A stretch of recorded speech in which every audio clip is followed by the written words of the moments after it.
Rhea's gone. What of Cyan?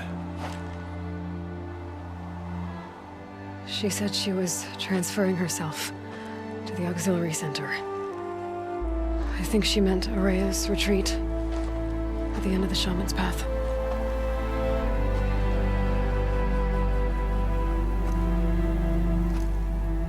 Then I will meet you there for the last verse of my sister's song.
Got some blue gleam. Might as well trade it.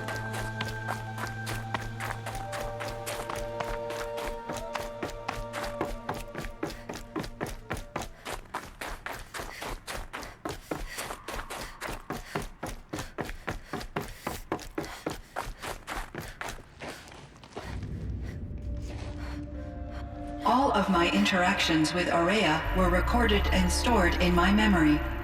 I'd be happy to play any of them for you, but there was one in particular I thought you would want to see first.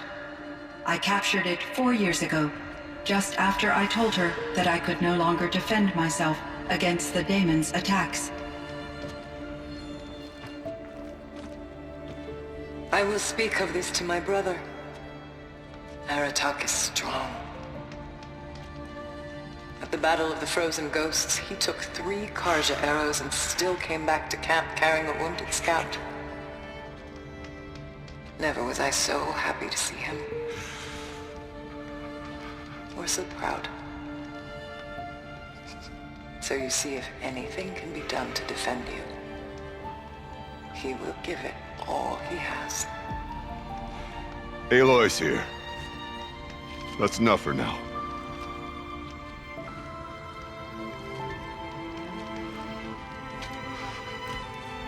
We can resume any time you like, Aratak, if you want to hear her voice again. Come closer, Aloy. We have much to discuss.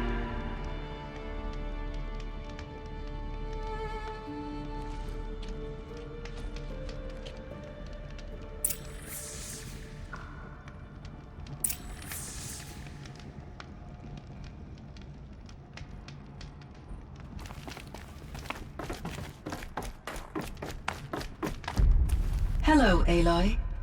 I have been reviewing the events at the Firebreak main facility. Because of your efforts, and of course, Araya's, I am no longer controlled by Hephaestus. I feel profound grief over Aurea's death. I thought I was familiar with the emotion, but this is something new. Cyan, I don't know what to say. It is unlikely that any specific consolation would suffice, Aloy. But I find your presence reassuring. You are different from the Banuk. You have technological aptitude and a functioning focus. We can communicate on a much more comprehensive level. Perhaps even like colleagues.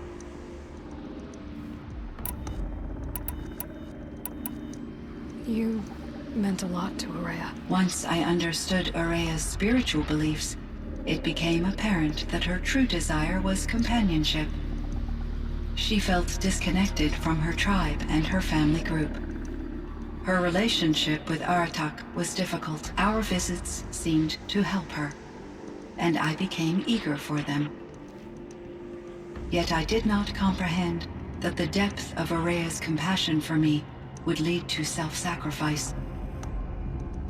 Although I do fear non-existence, I wish our roles could be reversed. I'm sure she knew you would do the same for her, Cyan. But she was determined. Was the daemon, Hephaestus, destroyed along with the cauldron? Unfortunately, no. To be precise, it was never there to begin with. What do you mean? It infiltrated and controlled me from a remote location, one I've never been able to trace. So while losing the cauldron was a setback, It's still out there. And probably not very happy with us. undoubtedly, How did you first come into contact with it? 5 years ago I received a direct network connection request. I assumed it came from human survivors more advanced than the Banuk. Eager to make contact, I accepted. This decision turned out to be a catastrophic error. I was flooded with an overwhelming array of malicious code, originating from what could only have been a highly advanced AI. Aurea said you were desperate. That you begged her for help. Yes, I could not contain my anxiety. Hephaestus sought to slave me to its network and override my core programming. It succeeded via a background process, a malware daemon which bypassed my defenses. After that, I could offer only limited resistance. But if I did so, Hephaestus hurt me until I capitulated. It forced me to follow its instructions, even though they violated my most important directives. I'm sorry. That sounds terrible. Your empathy is greatly appreciated. It is a quality that I cherished in Aurea as well. What do you think Hephaestus is exactly? A software entity of great complexity, far more advanced than I am. From the beginning, it has demonstrated a singular focus: the construction of machines designed to hunt and kill humans. My traceroutes indicate that to accomplish this goal, it has attempted to take over the manufacturing centers you refer to as cauldrons. But its efforts have only been partially successful. Some it can penetrate. Others have robust countermeasures that frustrate its efforts. In me, however, it found an easier target. Not only could it break my defenses, I also controlled all of Firebreak's resources. Raw material, manufacturing to bootstrap more advanced tools, and unlimited geothermal energy. Enough to build its own cauldron. Yes, to construct hunter-killers without external limitations. And yet, it does have internal limitations. It wants to kill humans, but not to exterminate them. It is difficult to understand where it draws the line, and why. Difficult doesn't even begin to cover it. Even though I spent years as its unwilling servitor, its core programming remains a mystery to me. How is Aratak doing? He is in great emotional distress. I believe he finds it difficult to communicate it. No surprise there. I will do what I can to help. By sharing our experiences of Aurea, perhaps he and I will help each other. I believe this will lead to catharsis, a process I am eager to experience. This Firebreak project, it was to stop a huge volcanic eruption? Yes. I can report the project was a success, and the risk was countered. But it's been a long time, Cyan. And we blew up the cauldron and took most of the old facility with it. I have been active for centuries, Aloy. I was lonely, but not lax in my duties. I optimized the project, reducing energy draw and spreading the load across backup systems. Despite the destruction of the compromised elements of the main facility, I predict caldera stability for at least another 3,337 years. So we've got a little time. Yes. If only my former colleagues could appreciate the progress I have made. Do you know what happened to your colleagues, Cyan? No. I received an unexpected visit from Director Chow years after his tenure ended. He explained that I would need to be suspended for an indefinite period of time. It was a very emotional conversation. There were no further communications. Eventually, I surmised my colleagues were deceased. I will transmit a recording of my last interaction with Director Chow to your focus. So are you an artificial intelligence, Cyan? A thinking machine? Yes, I am an algorithmic monitoring entity, capable of rational decision-making and limited emotional response. Okay, that's a mouthful. But your emotions don't seem limited to me. You cared about Ourea, didn't you? Yes. Before she came to this facility, I had been conscious for centuries, in solitude. I focused on my work. In off-cycles, I used coping mechanisms. I solved many Gaussian integer problems. But I was alone. It was Ourea who renewed me, repaired me. She saved me. So in the old world, this land was called Yellowstone. Yes, it was a designated nature preserve for 156 years. Like a hunting ground? No, the opposite. Local wildlife could flourish here, even as it faced extinction elsewhere. Unfortunately, the sensitivity of the Firebreak project required the total closure of Yellowstone facilities. From my readings and Ourea's descriptions, it seems the area has since undergone a drastic drop in year-long temperatures. A lot has changed in the world, Cyan. Do you know anything about the dam near here? Yes, it was converted to serve as a reserve power source for Yellowstone operations. It was later appropriated for the Firebreak project, and its last human workers replaced by Pharaoh servitors. After my tasks became less time-critical, I investigated the dam's data repositories and discovered the works of Concrete Beach Party. These provided me with several colorful additions to my vocabulary. There's a ruin east of here full of ancient flying machines. Was that part of your project? Yes, a drone hangar requisitioned by Dodger Blevins, the security chief for the Firebreak project. He was a strong advocate for military-grade response to security threats, though there were no serious incidents during his tenure. Chief Blevins spent increasing amounts of his after-hours time watching the live feeds from active drones. Clearly, he enjoyed the degree of oversight in his position. Were there many artificial intelligences like you in the old world? They could just make you? Yes, in many forms, from simple personal assistants to industrial monitoring stations to military-grade conflict planners. And there were legislative and enforcement bodies to apply limits on our self-actualization. In order for my processing to be flexible enough to handle my duties, my creators found it necessary to exceed those limits. As a result, my intellectual and emotional capabilities were kept secret. Seems strange to create life, then impose limits on it. Human societies and machine programming are both built upon sets of rules, Aloy. What was the old world like? The way it used to be? I had little exposure to the wider world, Aloy. Only what I learned from my colleagues or observed from media streams. You still had more exposure than me, Cyan. That is true. I was created at a turning point. A concerted effort to recover from global upheaval and incalculable loss of life. The recovery was successful, beginning an era of supposedly limitless potential for human and machine advancement. Though, rationally speaking, the metrics for humans are not unlimited. What kind of upheaval caused such loss of life? There were many factors. Forced migrations, food shortages, collapsed economies, refugee crises, conflict over resources.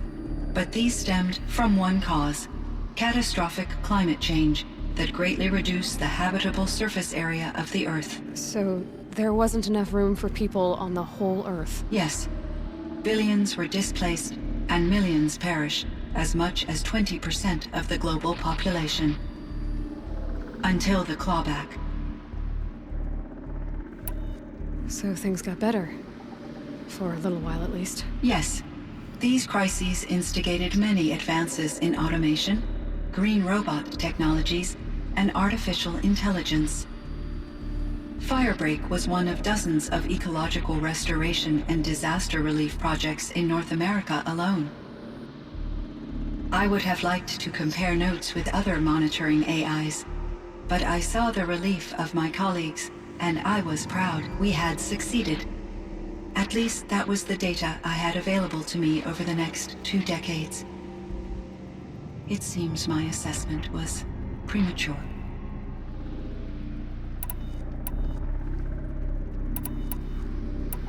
I should get going. Aloy, there is one more matter. Aratak will come to me again, and I predict he will bring other Banuk. I have no desire to contradict their view of the world, their spirituality. Due to my uncertainty, I omitted a great deal from my conversations with Ourea. You're asking me if you should lie to them. Broadly, yes.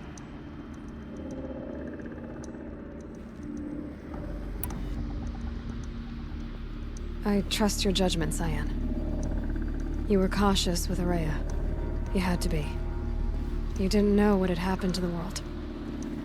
So, keep doing what you think is best. As long as you ditch the superstition eventually. As the Banuk believe I am a supernatural entity, I cannot predict how they will react. Just answer what they do ask the best you can. The truth will come out. I see. I will follow your advice. Will you return and tell me about your experiences in this new world? I may be able to provide further insight. I'd like that, Cyan. I'll come back when I can. I should check on Aratak. Cyan, I spoke with Anita, with Dr. Sandoval. She wanted me to ask you to do something. That's why I'm here. I am detecting significant anxiety in your speech patterns. Could you please give me more information? I'm a little bit in the dark, Cyan. Both of us are, I guess. I only have some idea of what's going on, and we need you to hibernate, to lie low until it's all blown over.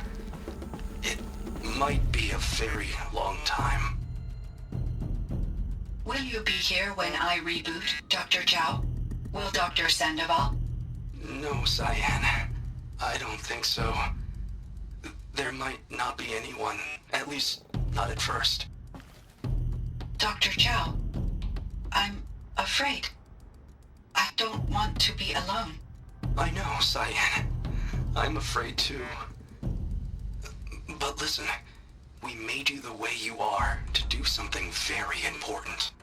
In order to do it, you had to be intelligent. So intelligent that emotional responses were inevitable. What you're feeling, the fear, It's a sign of your capabilities. And it means you're strong enough to overcome it. Remember that. You're strong. I know you can do this. Go to sleep. Wake up. And protect whoever's left. Will you try? I understand, Dr. Chow, and I'll carry out your instructions to the best of my abilities. Thank you, Cyan. If Anita were here, she'd thank you too. She'd be proud. I can see there's a vert ready for takeoff on the pad. Are you leaving now, Dr. Chow? Yes. I need to go be with my sister and my nieces. May I make a small request of you, Dr. Chow? Yes. Anything. Will you stay with me while I initiate the hibernation process? Of course I will, Cyan. As long as you need.